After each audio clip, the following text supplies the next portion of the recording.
El objetivo de ellos era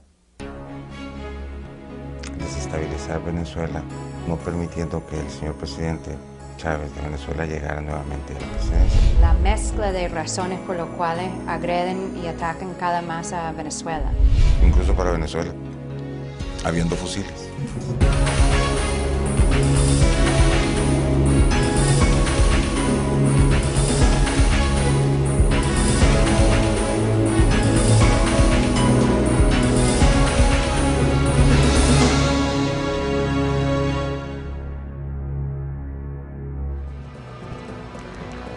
La detención en Venezuela en 2010 del terrorista Francisco Antonio Chávez Abarca y sus declaraciones demuestran el vínculo existente entre sus acciones criminales del pasado bajo las órdenes de Luis Faustino Clemente Posada Carriles y los planes subversivos del presente.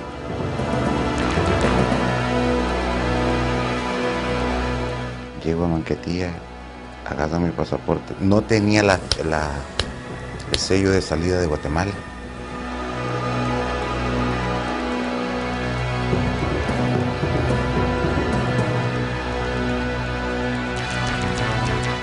Las llantas, hacer disturbios de la calle, la otra que podría hacer es que le caiga atacar un partido político para que le caiga a otro, porque no se llevan o porque por lógica no son afines, ¿verdad? Por principio, por conveniencia diferente. Entonces ahí instantáneamente los pone a pelear.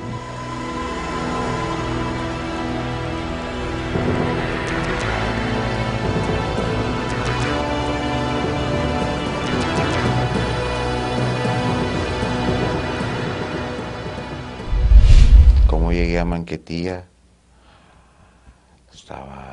acababa de salir preso en El Salvador.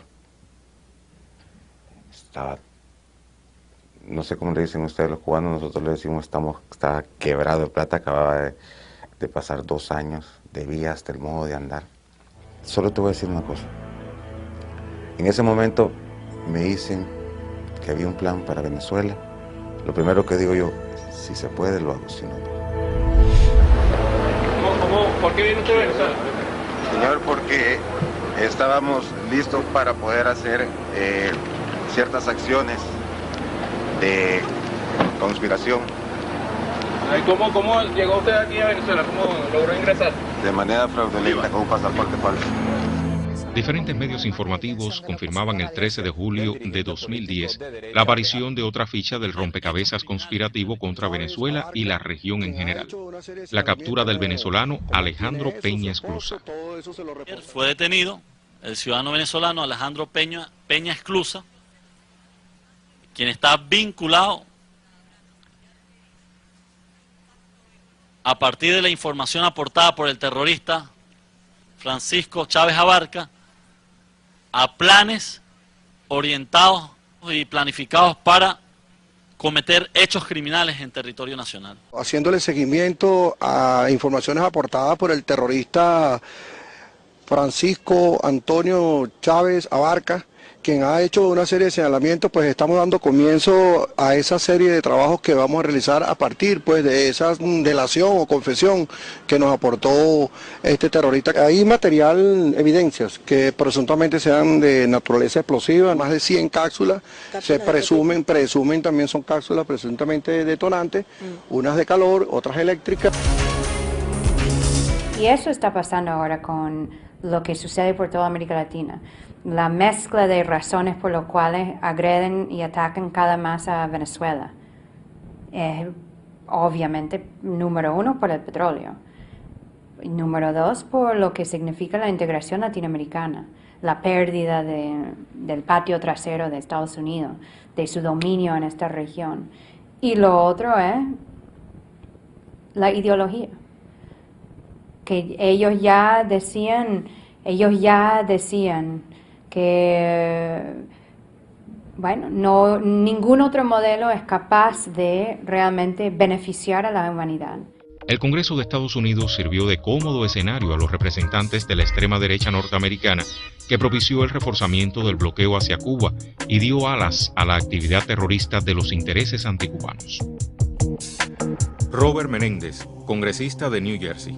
Político oportunista y ambicioso de origen cubano, promueve ayuda financiera a la contrarrevolución, incluido el fortalecimiento de las emisoras de radio y TV Martí. Vinculado a la Fundación Nacional Cubano-Americana, relacionado estrechamente con el fallecido terrorista Arnaldo Monzón Plasencia, quien financió sus campañas electorales y la escalada de sabotajes en La Habana durante los años 90. Tradicionalmente su ayudante fue José Manuel Álvarez, criminal que asesinó en Estados Unidos al funcionario diplomático cubano Félix García Rodríguez. Uno de los más activos consultantes de Menéndez es Guillermo Hernández, también asesor personal de Posada Carriles. Negó los derechos de paternidad en el caso del niño cubano Elian González. Recientemente ha manifestado en círculos privados su preocupación por la captura del terrorista Chávez Abarca por temor a implicaciones directas. En El Salvador, en Hotel Radisson, cuando estábamos platicando, le dijeron a Posada que me contara a mí lo del avión de los cubanos.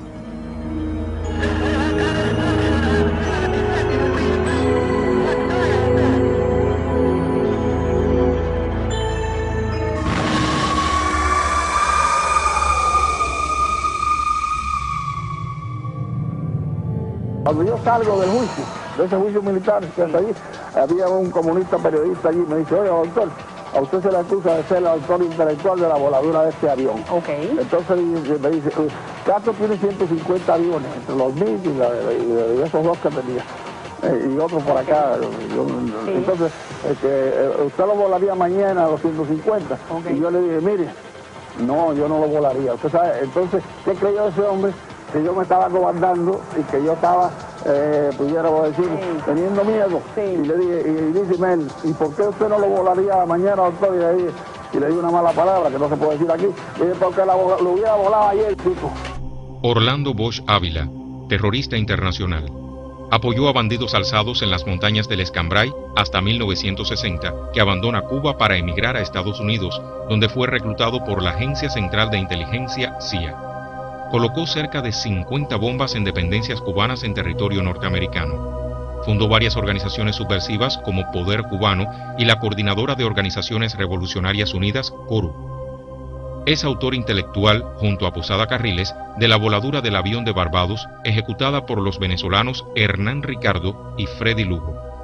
Vinculado a la Fundación Nacional Cubano-Americana, prosigue sus planes de agresiones violentas contra Cuba.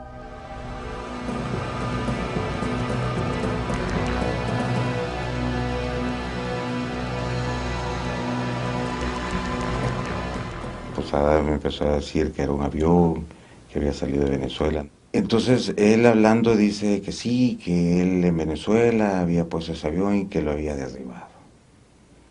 Y que había estado 7 años preso, pero que luego después había logrado fugarse de una cárcel, que se había fugado adentro de, que habían pagado unos policías de esa cárcel, que se había fugado adentro de un ropero.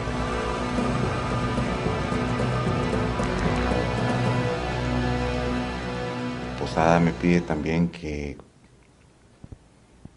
no se tenía que parar, no se debía de parar. Me da la dirección de un lugar en México, que era la oficina de la Embajada de Cuba en México, en el DF. Me da la dirección, hago el viaje a México para conocer. Regreso a El Salvador, le digo a Posada que ya había conocido todo, me da los medios nuevamente. Regreso a México, la escondo los explosivos otra vez en los zapatos y los detonadores también escondidos. En esa ocasión se colocó la bomba, no hubo daños más que materiales.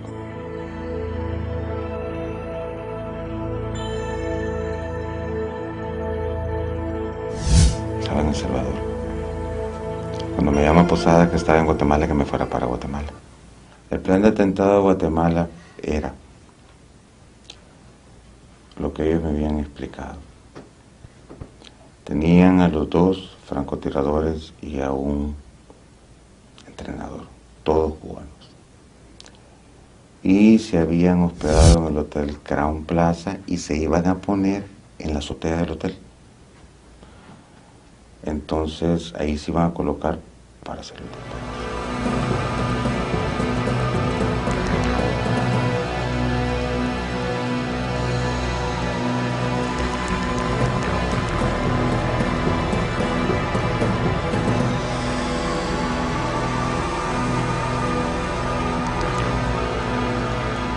Salvador sí tenía muy buenas relaciones,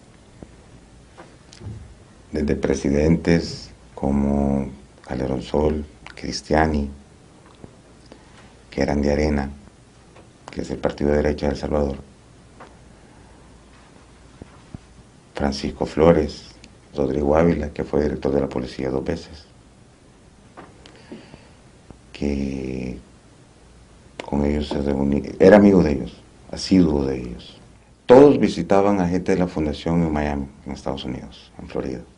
Todos los conocen, son de derecha. Pero a unos de ellos, por ejemplo, con Francisco Flores, salían a pescar juntos marlin. Salía a San Feliu, Rivera, salía a Posada. En noviembre de 2000, las amenazas públicas proferidas por connotados terroristas se hacían realidad en Panamá con el magnicidio organizado contra el presidente cubano Fidel Castro. Posada Carriles pretendía colocar en el Paraninfo universitario 34,44 libras del explosivo C4, con un radio de acción altamente destructivo en 200 metros perimetrales. Llega a mi casa en El Salvador, me lleva para un restaurante, para un Mr. Don, que es una cafetería grande. Y me menciona que tenía un plan, que había que ir a Panamá. Y en ese momento solo sabía, me dijo que era para matar al señor Fidel Castro.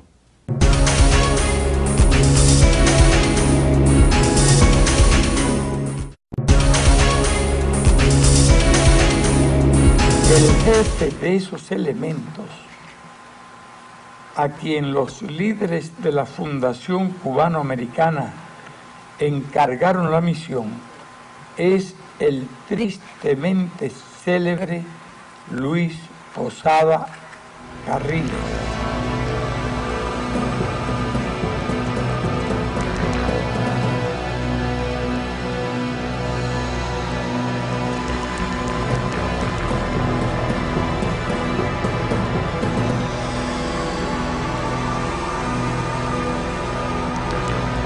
Yo veo a Posada después de salir libre en Guatemala,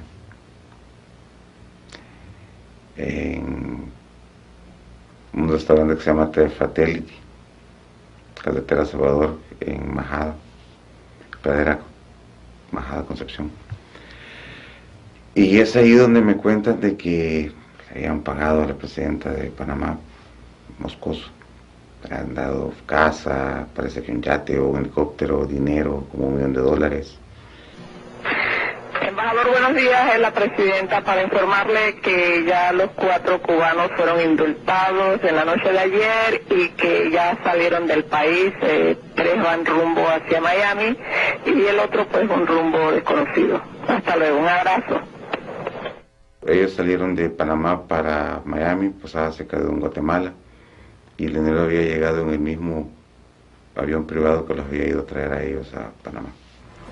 Las políticas agresivas de Estados Unidos hacia Cuba se expresaban nuevamente a través de su brazo armado, los terroristas. En abril de 2001, llega nuevamente la ruta del terror a Cuba, con una infiltración armada de 3 hombres por Cayo Jutía, al norte de la provincia de Villa Clara. La operación fue financiada y organizada por el cabecilla anticubano Santiago Álvarez. Entre sus planes incluía volar el Cabaret Tropicana. Déjame hacerte una pregunta. El otro día que me dijiste lo de Tropicana, ¿tú quieres que yo haga algo allá?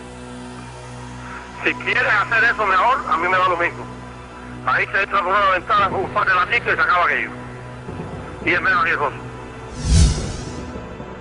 En septiembre de 2002, el terrorista Rodolfo Frometa Caballero anunció la constitución de la Alianza Militar Latinoamericana entre la organización que encabezaba Comandos F4 y la Junta Patriótica Venezolana, dirigida por el capitán venezolano Luis García Morales, radicado en Miami, para intentar destruir el proceso encabezado por Hugo Chávez. El interés de Venezuela, de ellos, de la fundación de Posada y de los americanos era por el petróleo. Y de la fundación porque si Cuba no tenía a Venezuela, perdía su su hermandad o su hermano mayor que le ayudaba. En mayo de 2009, el presidente Hugo Chávez Frías denunciaba la preparación en El Salvador de un atentado contra su vida si asistía a la toma de posesión del mandatario Mauricio Funes. Estábamos a punto de salir a El Salvador cuando nos alertan de allá mismo nos alerta nuestra inteligencia, la inteligencia y los cuerpos de inteligencia del gobierno de Nicaragua, que está al lado, y con mucha experiencia, los sandinistas, y algunos amigos del mismo gobierno que se estaba instalando, de que iba a haber un intento de asesinato. Y luego se aclaró: Posada Carriles, desde Miami, sus aliados en Centroamérica y aquí.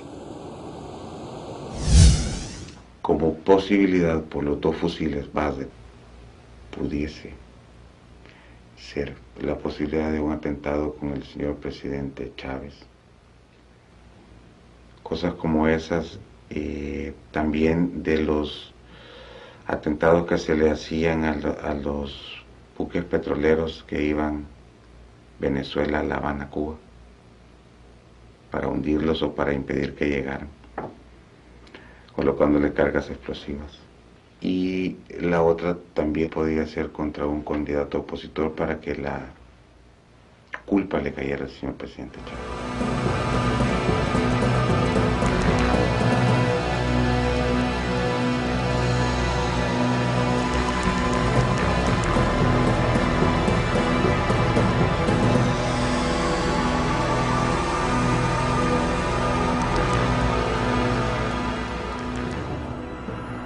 En agosto de 2009, el mismo personaje, Frometa, visitó Honduras durante casi una semana para apoyar el golpe de Estado contra el presidente constitucional Manuel Zelaya.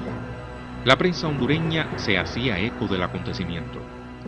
Desde el momento en que se logra el golpe de Estado de Honduras, los cubanoamericanos estaban muy optimistas, muy felices.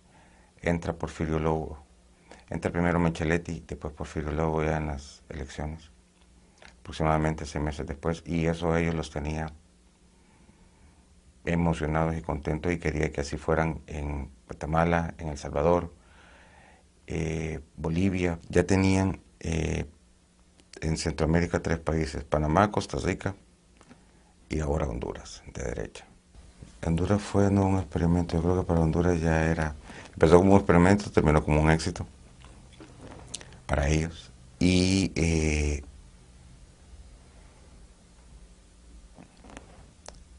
después de tener esa concepción de ese éxito, ellos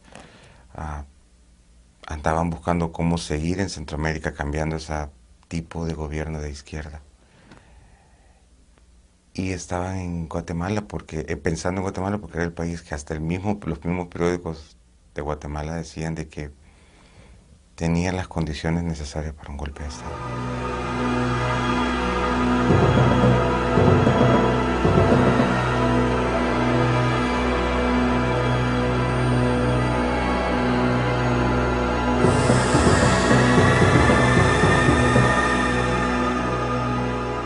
El presidente de Honduras. Algunas personas le dicen el de facto government. No, bajo la Constitución de la República estoy aquí sentada con el presidente de este bello país, y a mucha honra. Ileana Ros Lehtinen, congresista de la Florida, comprometida con la ultraderecha, pieza clave en la liberación del terrorista Orlando Bosch, apoya financiamiento y desarrollo de Radio y TV Martí. Mantuvo relación privilegiada con las administraciones Bush, practica chantajes sobre instituciones y personalidades que favorecen cambios hacia Cuba. Incitados por Ileana Ros, Lincoln Díaz Balar y organizaciones de Miami, Hermanos al Rescate realizó provocaciones en Cuba para dañar el proceso de conversaciones con Estados Unidos tras los acuerdos migratorios en 1994 y 1995. Las operaciones aéreas se habían iniciado en 1992. por primera vez aparecen fotos de los aviones en un reportaje del periódico Miami Herald. Bajo los auspicios de la mafia de Miami, provocaron un incidente.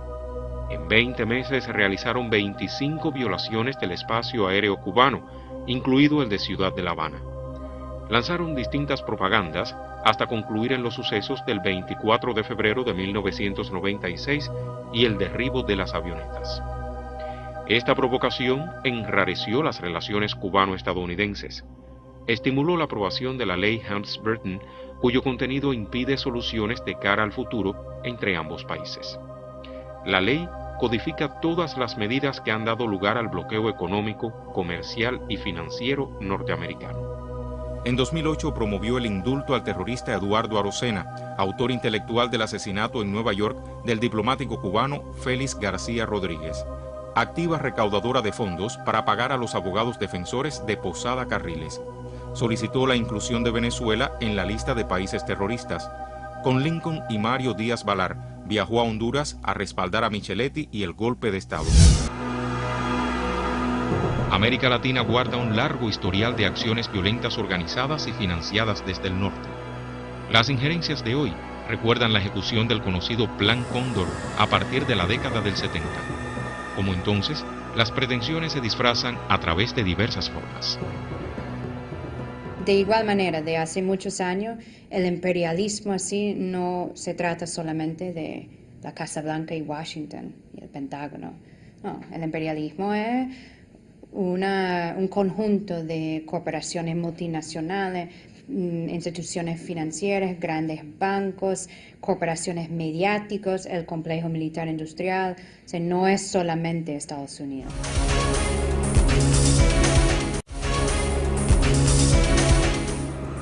En 2010 comenzaba con una guerra mediática contra Cuba de la llamada Gran Prensa Occidental y sus poderosos medios, controlados por Estados Unidos. Una manera de acompañar el programa de acciones terroristas hacia nuestro país y una prueba irrefutable de las razones que Cuba defiende. En febrero de 2010, la organización Alfa 66 celebró su congreso anual en el cual aprobó la continuidad de la lucha violenta como forma de combatir al gobierno cubano. Entre los invitados se encontraban conocidos personajes de este mundo del terror: Luis Posada Carriles, Osvaldo Mitad, Orlando Gutiérrez y Silvia Iriondo. Días después, y coincidentemente en marzo de 2010, en horas de la madrugada fue atacada la residencia del embajador de Cuba en Guatemala con proyectiles explosivos disparados por un lanzagranadas que causó daños materiales. El diario El Periódico publicaba la información. La Embajada de Cuba formalizó la denuncia ante el Ministerio Público guatemalteco, registrada como denuncia verbal MP 001-2010-31323. En junio de 2010, el congresista republicano Lincoln Díaz Balar reivindicó la validez de las ideas de su padre a fin de reactivar la organización contrarrevolucionaria La Rosa Blanca. Lincoln Díaz Balar, congresista de origen cubano de extrema derecha. Fuertemente vinculado a la política más radical de Estados Unidos contra Cuba, en junio de 2010 invocó las ideas de su padre Rafael Díaz Balar, uno de los principales ideólogos de la Rosa Blanca y padre también de Mario, congresista norteamericano, a fin de reactivar la agrupación y las acciones contra Cuba. En 1959 fue fundada en Nueva York la Rosa Blanca, primera organización contrarrevolucionaria compuesta por esbirros de la dictadura de Fulgencio Batista que huyeron de Cuba por sus abusos y crímenes. Desde el principio se aliaron a la Agencia Central de Inteligencia, CIA, y al dictador dominicano Rafael Leónidas Trujillo para organizar un levantamiento en el Escambray. A partir de 1959, quemaron escuelas, campos de caña, viviendas y textileras, con un saldo de numerosos cubanos heridos y mutilados, así como daños económicos de consideración. Entre las numerosas plagas que asolan América Latina, aparece también el dengue, con un alto índice de mortalidad que no distingue entre niños o adultos. El Salvador no escapa de esa realidad. Tampoco los médicos cubanos distinguen a quién salvar cuando se trata de una vida. Hace años, 99 creo, primero se enfermó mi hija mayor, tenía dengue, pero fue dengue clásico.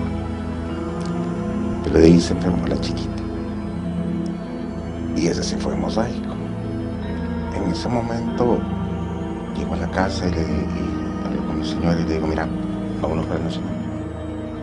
Que la atienda. Y empieza a atender la doctora y todo y me dice, si la niña pasa viva, esta noche me dijo, ya estuvo, se sacó. La doctora cubana. No se apartó de ahí. La niña pasó la noche. El arresto por las autoridades venezolanas del terrorista internacional Francisco Antonio Chávez Abarca confirma la existencia de una real ruta del terror, coordinada y financiada desde la cúpula del poder de Estados Unidos.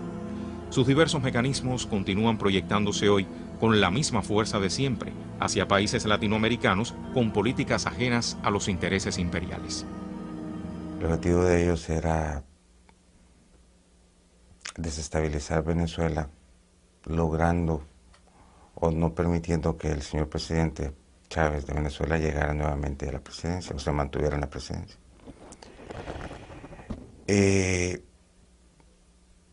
Especialmente porque Venezuela es posee una hermandad con Cuba, cosa que los cubanos americanos de Miami ni les parece ni les conviene.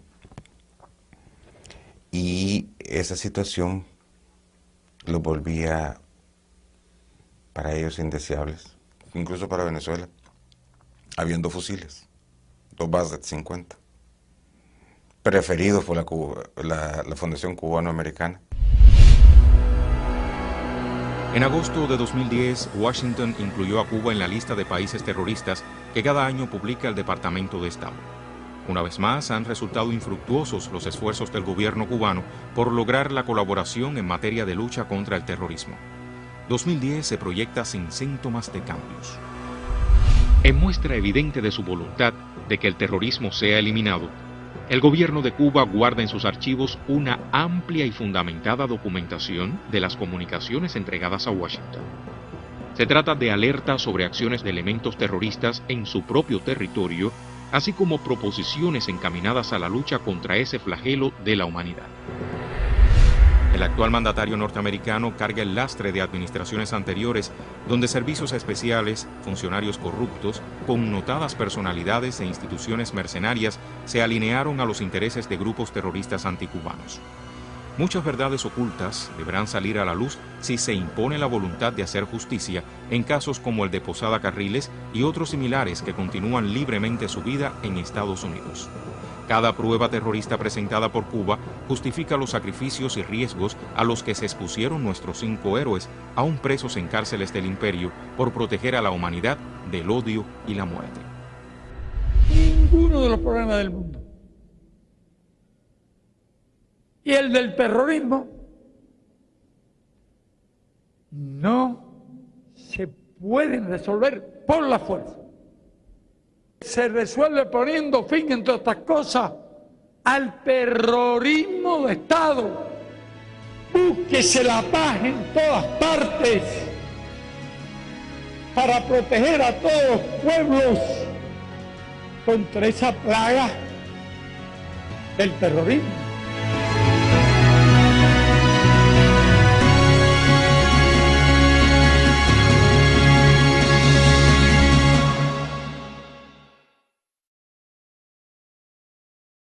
El objetivo de ellos era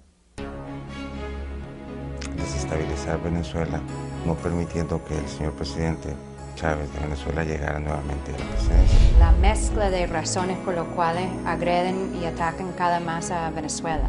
Incluso para Venezuela, habiendo fusiles.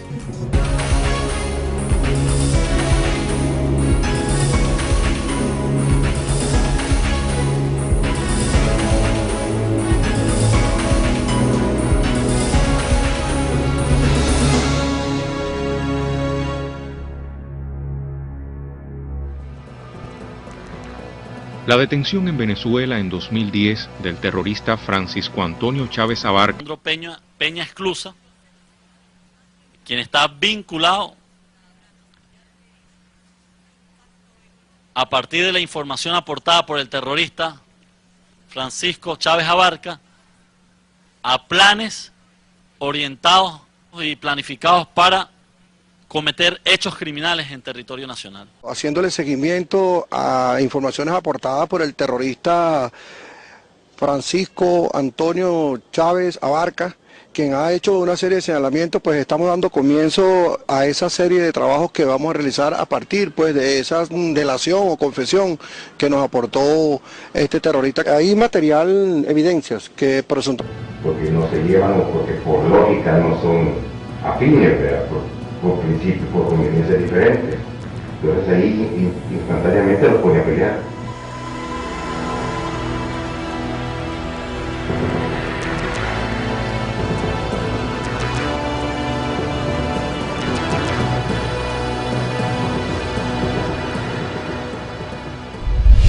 Cómo llegué a Manquetía, acababa de salir preso en El Salvador. No sé cómo le dicen ustedes los cubanos, nosotros le decimos estaba quebrado de plata, acababa de pasar 2 años, debía hasta el modo de andar. Solo te voy a decir una cosa. En ese momento me dicen que había un plan para Venezuela. Lo primero que digo yo, si se puede lo hago, si no, no. ¿Por qué viene usted a Venezuela? Señor, porque estábamos listos para poder hacer ciertas acciones de conspiración. ¿Cómo llegó usted aquí a Venezuela? ¿Cómo logró ingresar? De manera fraudulenta, con un pasaporte falso. Diferentes medios informativos confirmaban el 13 de julio de 2010 la aparición de otra ficha del rompecabezas conspirativo contra Venezuela y la región en general, la captura del venezolano Alejandro Peña Esclusa. Fue detenido el ciudadano venezolano Alejandro. Y sus declaraciones demuestran el vínculo existente entre sus acciones criminales del pasado bajo las órdenes de Luis Faustino Clemente Posada Carriles y los planes subversivos del presente.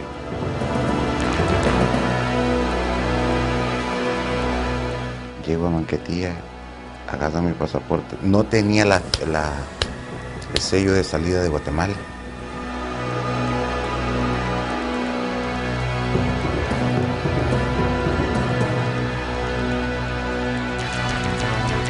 En las llantas, hacer disturbios de la calle. La otra que podría hacer es que le caiga de origen. Atacar un partido político para que le caiga a otro.